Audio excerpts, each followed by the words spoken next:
Chapter 5. Bread, water, and the absence of tight leather around his neck worked swift wonders for Rat's stamina.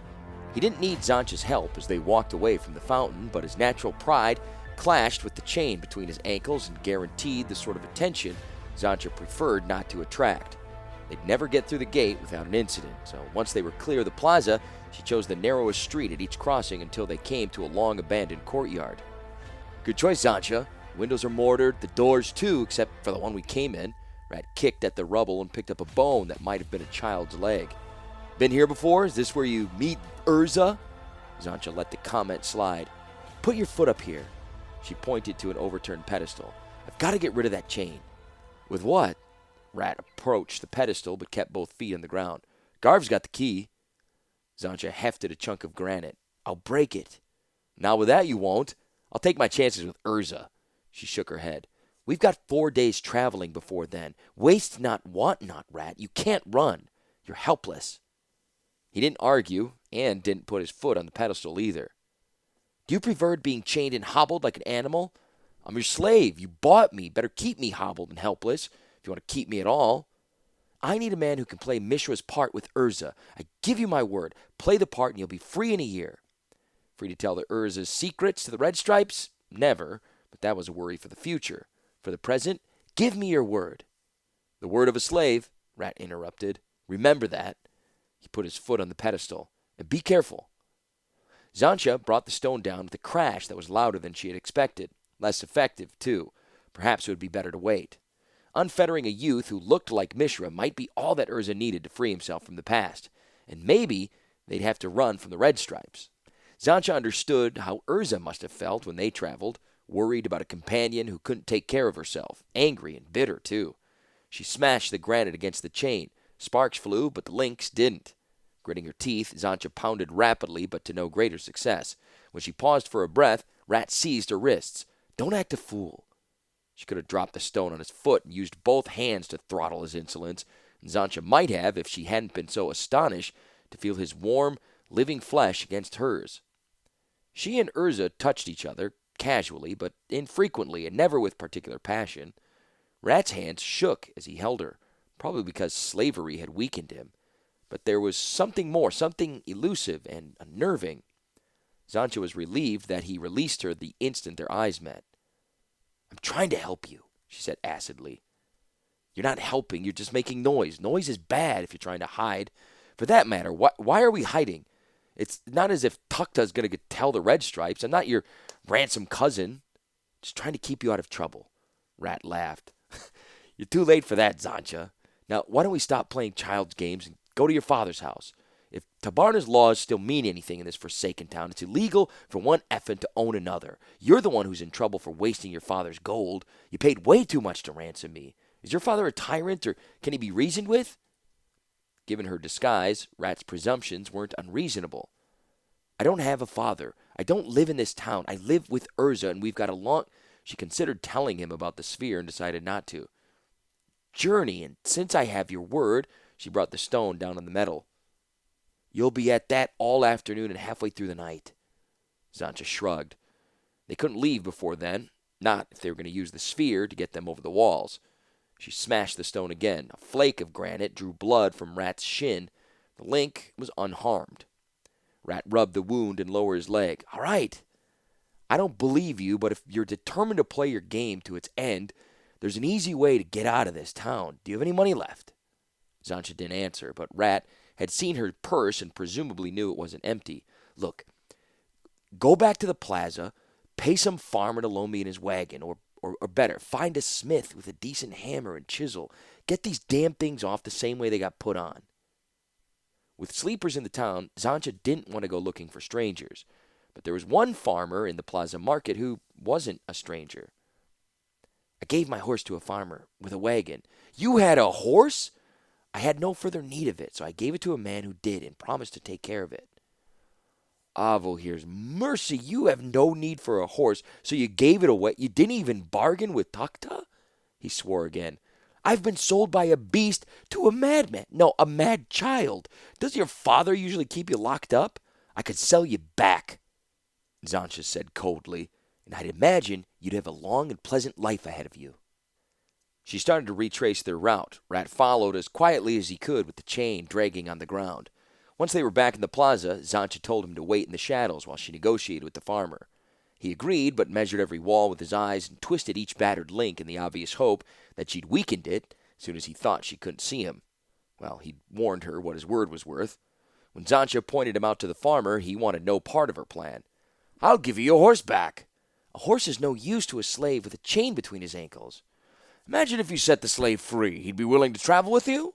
The farmer countered, still skeptical. "I forgot to buy the key to his chains." The farmer hesitated. The slaver and her coffle had moved on, but the farmer had glanced toward the tavern when Zancha had mentioned slaves. Likely he'd watched the whole scene with her, the slaver, Garv, and Rat. "Have him come over here. I'd speak to him myself. Alone." Moments later, Zancha told Rat, "It's your choice. He wants to know if you're worth the risk." Rat gave Zancha a look that said liar and got to his feet. Zancha blocked his path. "Look, I didn't tell him the truth about Urza or Mishra or anything like that. Just that we were cousins. And before, when I gave him the horse, I told him that I was alone because I'd been traveling with my uncle. We'd been ambushed by the Shroud, and everybody but me had been killed. It was good enough at the time, but before I spotted you, but it's going to make things more difficult now."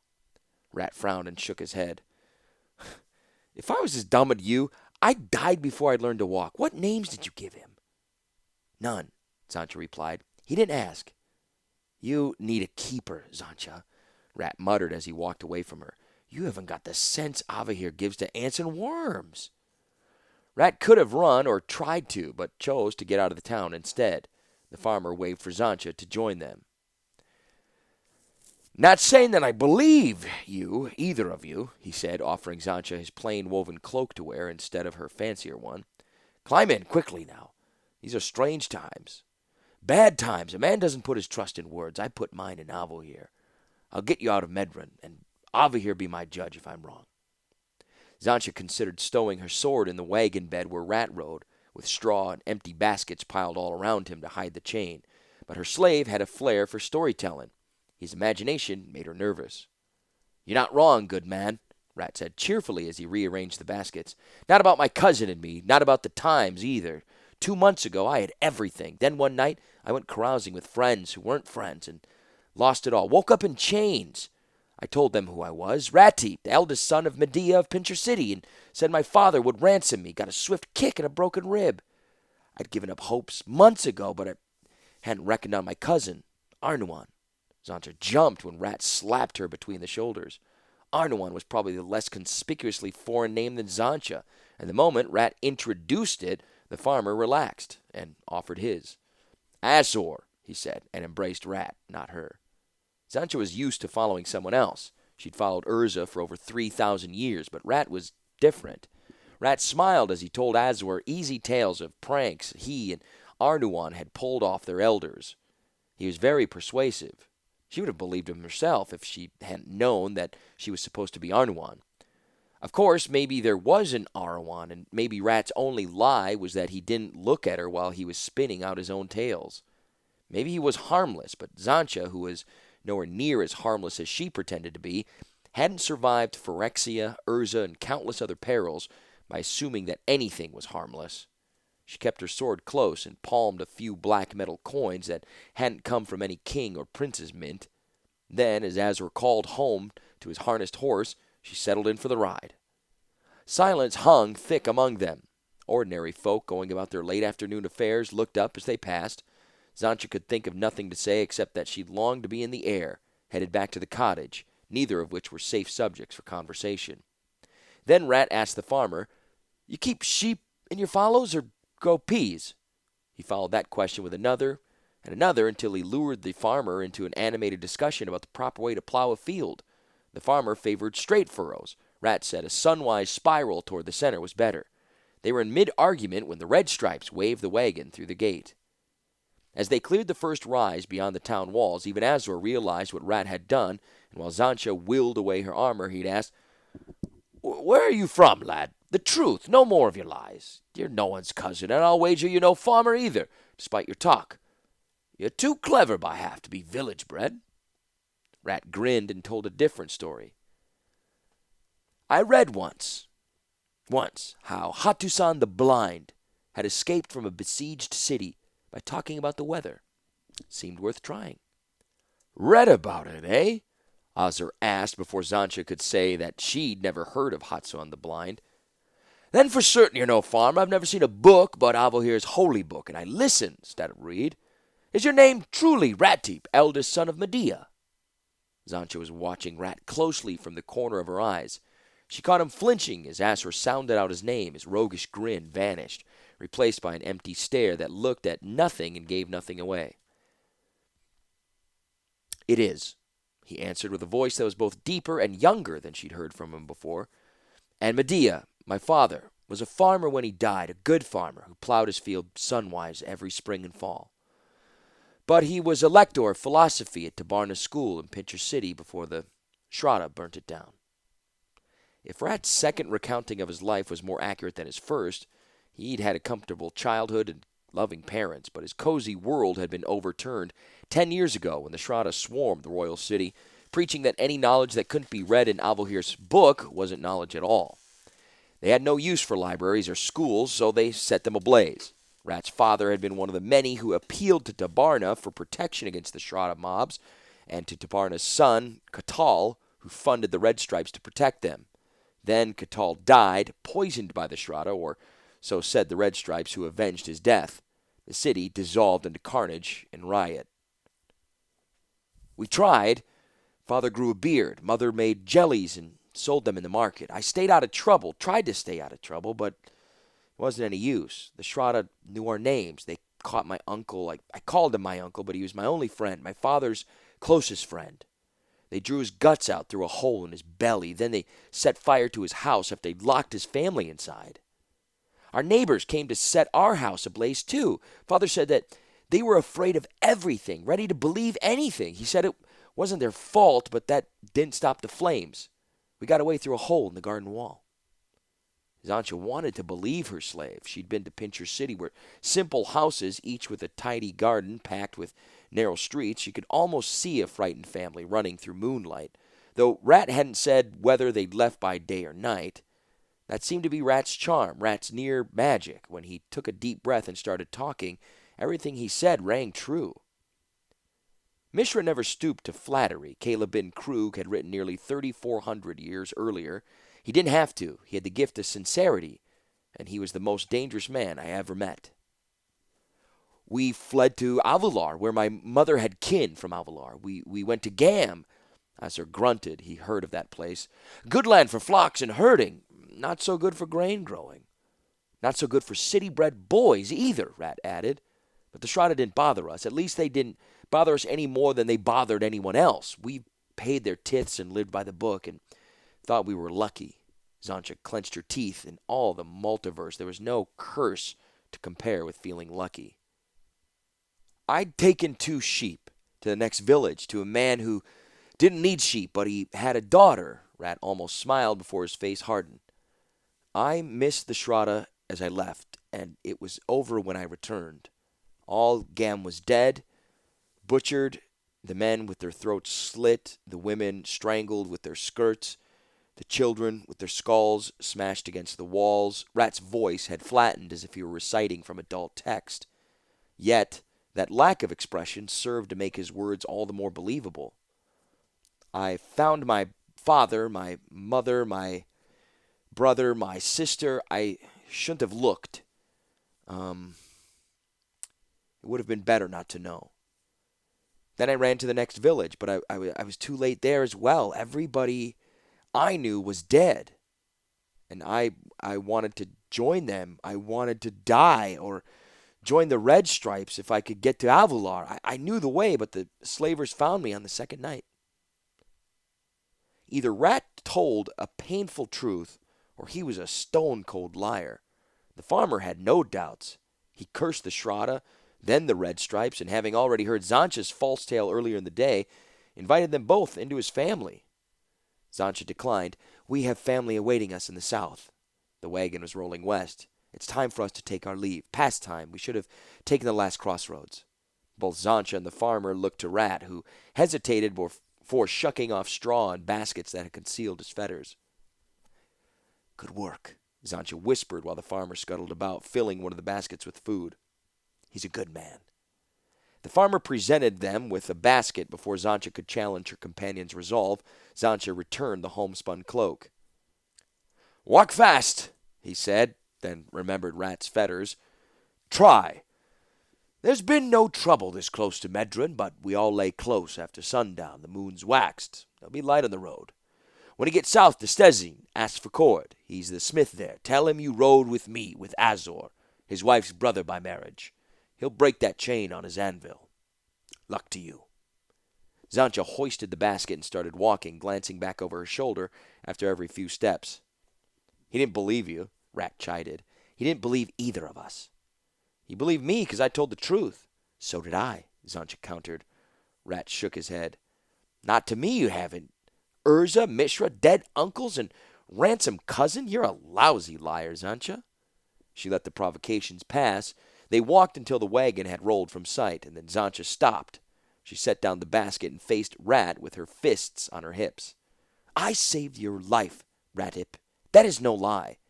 And all I've asked in return is that you help me with Urza. It doesn't matter if you believe me, so long as I can trust you. You bought me. You can make me do what you ask, but I'll fight you. I swear it every step of the way. That's what you can trust. I ransomed you. Ransom? Avahir's mercy. You said I was your cousin. Do you think Tukta believed that? You're a bold liar, Zancha. That's not the same as a good one. Tukta sold me. You bought me. I'm still a slave. Don't bother being kind. I won't love you and I will escape. Zancha sighed and rolled her eyes dramatically. Rat accepted the invitation by lunging for her throat. If it had been a fair fight, Zancha would have gone down and stayed down. Rat's reach was as half an arm longer than hers, and he weighed nearly twice as much. But Rat hadn't been fed enough to maintain the muscles on his long bones, and Zancha was a Phyrexian newt.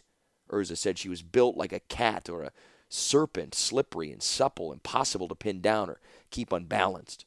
Rat had her on her back for a heartbeat before she threw him aside. While he rose slowly to his knees, Zancha sprang to her feet. She snapped her fingers. There! You're free. As simple as that. You're no longer a slave. I ask you to honor what I have given you and help me with Urza. When you've done that, in a year I'll return you to this place. I give you my word. You're a moon cow, Zancha. Your parts don't fit together. Fine clothes, a sword, Goldenari from Morven, and this Urza of your Avahir's mercy. What do you take me for? Rat tried to sidestep around her, but his fetters ensured that his strides were shorter than hers. After a few more failed evasions, Zancha seized his wrists. You were going to die, Ratip. Maybe not. Rat had the reach, the leverage to free himself, and as soon as he had the opportunity, he grabbed for the slave goad tucked in Zancha's belt. Throw it down, Zancha warned. I don't want to hurt you. Rat laughed and played his fingers over the rod's smooth black surface. A shimmering yellow web sprang from its tip. You can't hurt me. You can save yourself from getting hurt by dropping your purse or your sword on the ground, turning around and following that wagon. Zancha eyed the web. She could feel its power where she stood, but it belonged to Garv. Tukta wouldn't have given her dim assistant a goad that could seriously damage the merchandise. With a frustrated sigh, she gave Rat one last chance. You owe me your life. Make peace with me and be done with it. Rat rushed her, raising his arms for a mighty blow that Zancha easily eluded. She stomped one foot on his chain, then put her fist in his gut. He tried to move with the punch, but lost his balance, and when the chain tightened, he fell hard, leading with his forehead and losing his grip on the slave goad. Zancha grabbed the goad and broke it. Despite the numbing yellow light that oozed over her arms, she hurled both pieces far into the brush beyond the road. She retrieved the farmer's basket. Rat had levered himself onto one elbow and was trying to rise further when she shoved him onto his back again. She put the food basket on his stomach, then knelt on his breastbone. All right, you win. You're a slave, and you'll do what I tell you because I can make you. Zancha inhaled deeply. She ran through her mnemonic rhyme, and she yawned. The sphere was invisible, but not imperceptible. Rat screamed as if it flowed around him. Don't even think about trying to escape, Zancha warned. Weight wasn't a problem. Zancha could have carried a barrel of iron or lead back to the cottage. Size was another matter. The sphere grew until it was as wide as her outstretched arms. Then it stiffened and began to rise. Rat panicked. The sphere lurched and shot up like an arrow, throwing them against each other, the basket and the scabbard slung at Zancha's side. There were too many things competing for Zancha's attention. She eliminated the largest distraction by punching it in the gut.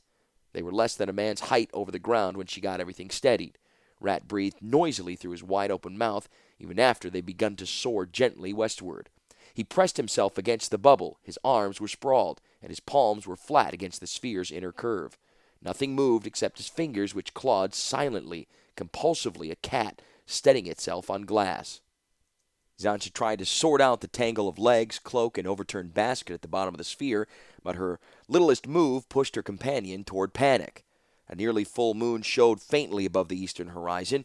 She'd planned to soar through well into the night. That would have been unspeakably cruel, and though she was tempted, her forearms ached where the slave's gold sorcery had surrounded them. She resisted the temptation.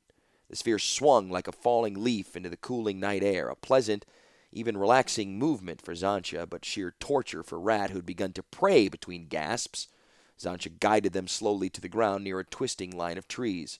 She warned him, "Put your hands over your face, now. The sphere's skin will collapse against you when it touches the ground. It vanishes more quickly than cobwebs in a flame, but for a moment when it covers your mouth and nose, you'll think you'll be suffocating." Rat moaned, which Zancha took as a sign that he heard and understood. But he didn't take her advice. He clawed himself as he clawed the sphere. There were bloody streaks across his face before he calmed down. "There's a stream through the trees. Wash yourself. Drink. You'll feel better afterward."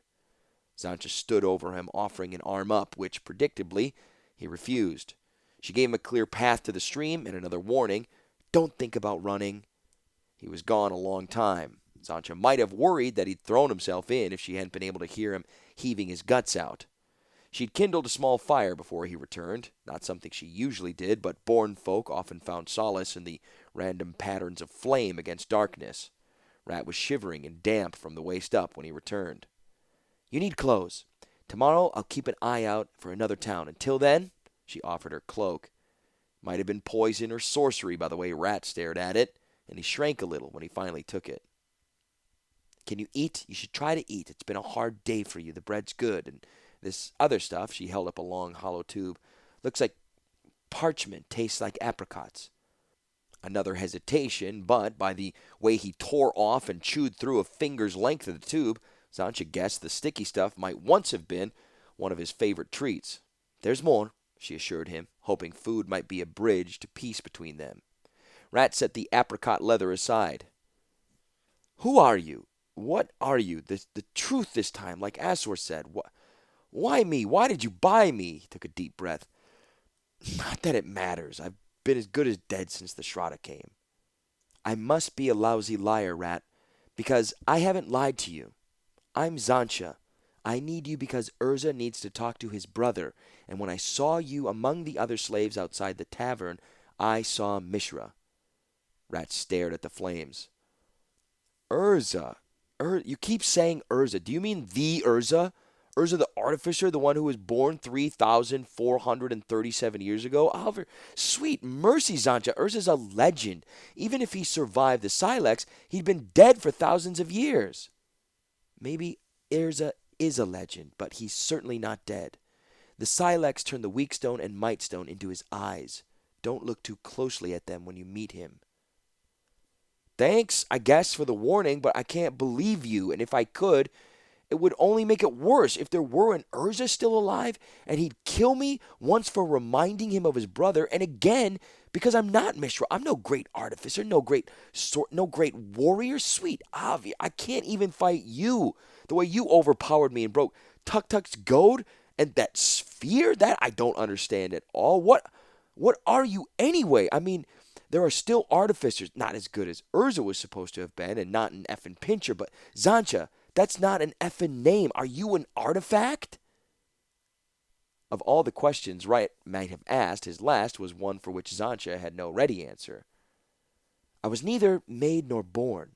Urza found me, and I have stayed with him because he is—" She couldn't finish that thought, but offered another instead. "Urza blames himself for his brother's death. The guilt still eats at his heart. He won't fight you, Rat." They both shivered, though the air was calm and warm around the little fire. Rat spoke first, softly.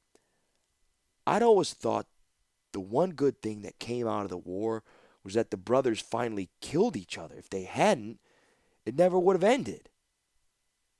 It was the wrong war, Rat. They shouldn't have fought each other. There was another enemy, the Phyrexians. I've heard of them. Living artifacts or some such nasty beast, but slow and stupid too. Jarshel wrote about them after the war. Rat knew his history, as much of it as had been written down, errors and all. They were there at the end of the war. Maybe at the beginning, that's what Urza believes. They killed Mishra and turned him into one of their own. What Urza fought was a Phyrexian. He thinks if he had known soon enough, he could have saved his brother, and together they could have fought the Phyrexians. So the man you call Urza thinks he could have stopped the war? Rat stared at Zancha across the fire. What do you think? He had Mishra's quick wit and perception. The Phyrexians are back, Rat, and they're not slow or stupid. They're right here in F and Pincher. I could smell them in Medra. Urza's got the power to fight them, but he won't do anything until he's settled his guilt with Mishra. Rat swore and stared at the stars. These Phyrexians. Bacta and Garv? No, not them. They were with the Red Stripes. I'd smelled them. He swore a second time. I'd have been better staying where I was.